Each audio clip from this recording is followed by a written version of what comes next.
Hey everyone, and welcome to The Explainer. Today we're diving into something really big, a huge national experiment happening right now in South Korea. They're actually rolling out a plan to teach social and emotional skills in every single school. Yeah, you heard that right. So you gotta ask, right? Why? Why would a country that's famous for its super intense, competitive schools decide to start teaching something like, well, feelings? The short answer? They really don't have a choice. This is a direct response to a full-blown national crisis. And when you look at the data, wow, it is just staggering. These surveys show a massive percentage of middle and high schoolers are dealing with huge amounts of stress every single day. And look at this chart. While it's bad for everyone, it is way, way higher for female students.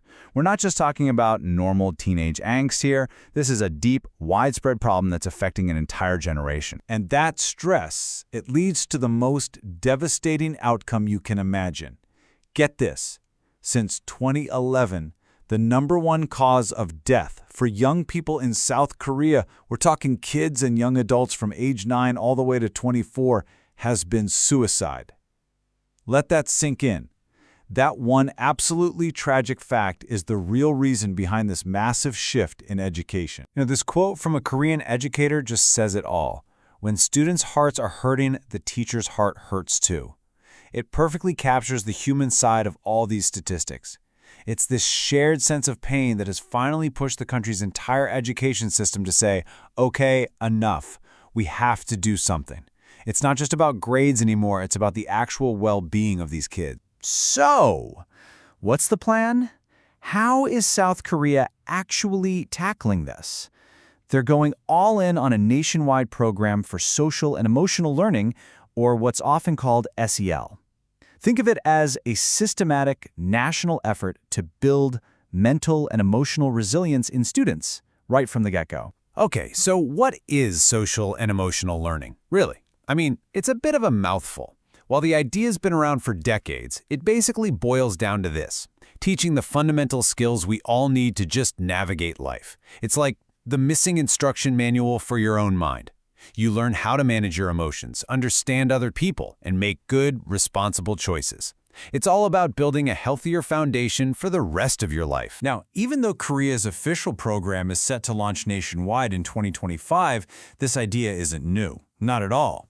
It's actually built on decades of global research. You can see the breadcrumbs here. It traces all the way back to organizations founded in the US in the 90s and then gets picked up by major international bodies like the OECD. So what Korea is doing is taking this globally recognized, well-researched standard and then putting their own unique spin on it. And this is where it gets really interesting. This is the crucial part. Korea isn't just taking the global SEL model and plugging it in. Nope. They're adapting it. They took the 5 standard core skills, and then they added a 6th, uniquely Korean one, an explicit focus on mind health. This isn't just a small tweak. It's a direct, targeted response to the mental health crisis we talked about. All right, so let's get into the nitty-gritty. What are students actually going to be learning? Let's break down these 6 core skills that are at the absolute heart of this new curriculum. So here's the full framework. You've got the first 5, which are pretty much the global gold standard for SEL, right? Self-awareness, self-management, social awareness, relationship skills, responsible decision-making, all the stuff you need to be a functional, empathetic human. But it's that 6th one that really makes this different: mind, health, awareness, and management. This is huge. It takes mental well-being from being this abstract thing you just kind of hope for and turns it into a concrete skill, something you can actually learn and practice in a classroom. Okay, this all sounds great on paper, right? But what does it actually look like for a kid in a classroom? I mean, how do you teach a 9-year-old mind health awareness? Let's dive into some real, practical examples. So check this out. One really simple but incredibly powerful activity is teaching what they call grounding poses. The idea is when a student feels anxious or totally overwhelmed, they can use a physical action to calm their nervous system right down. They learn things like the butterfly hug, crossing your arms and gently tapping your shoulders, or the foot stop, just to feel centered and connected to the ground. And then the best part, they're encouraged to create their own personal pose that makes them feel calm and stable. It's so practical, it's personal, and it's really empowering. But this whole plan isn't just about physical exercises in the classroom, not by a long shot.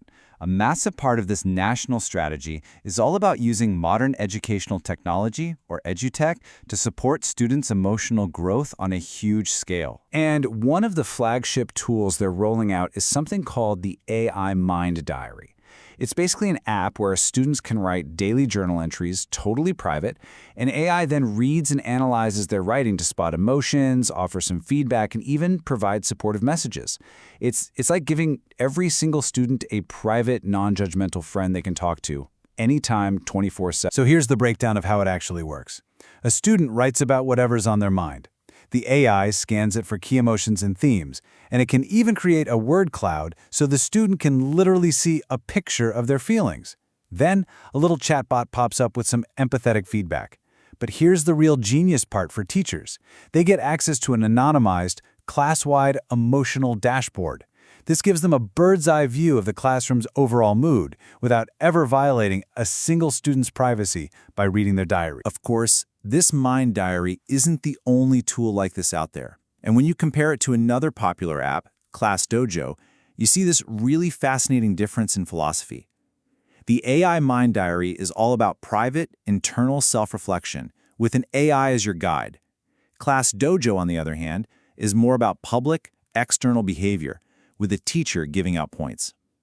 Both are trying to get to a similar place, but they represent two totally different approaches to building these skills. So when you step back and put all the pieces together, the shocking data that started it all, that unique 6-part curriculum, and these cutting-edge AI tools, you really see the full picture. South Korea's plan to teach feelings isn't just a new class. It's a comprehensive, systematic, tech-infused national strategy. The whole point? To arm an entire generation with the tools they need for mental and emotional resilience. And that really leaves us with one big final thought to chew on. For centuries, education has been about learning subjects, math, science, history.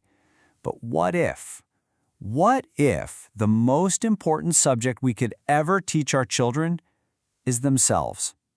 Thanks for joining us for The Explainer.